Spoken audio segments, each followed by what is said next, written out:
And there were 45 characteristics that you came up with that associate, or 45 pieces of data, variables that you attached to each of the 2,400 leaders. Yeah, so that started off, we had a list. What we did was we surveyed psychologists, graduate students, our mothers, about things that matter. And we had a list of actually hundreds. And we settled on 45 that our research assistants would be able to make a judgment about.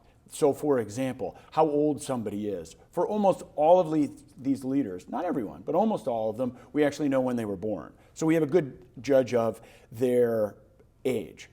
If we're interested in, say, how wealthy they were, well, wealth is kind of a relative social status thing. So we didn't code wealth. We believe it actually matters, but we couldn't figure out a good way to measure it in the context of the data that we have. So the 45 that we settled on were ones that both social scientists and parents believe matter, and that we could code reliably with the data.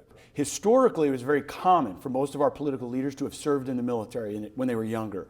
Today, it's actually the great exception.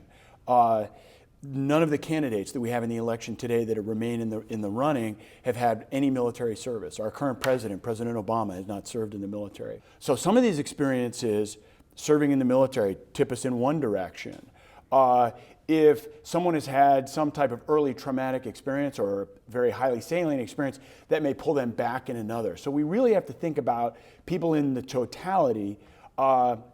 Typically, there are exceptions. So John F. Kennedy is an exception. His experiences in World War II as the leader of PT 109, or Khrushchev, the head of the Soviet Union, who was Kennedy's chief adversary. Khrushchev had been the political army commissar at Stalingrad, saw some of the most vicious, brutal fighting in all of World War II.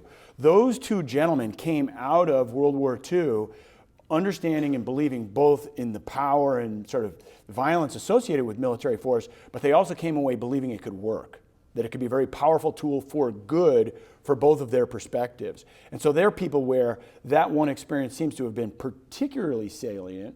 For others, the experience is a little bit attenuated, and so we need to think about more sort of a collectivity of a bunch of factors: how old they are, the kind of political system in which they operate, their life experiences, the style of parenting they had.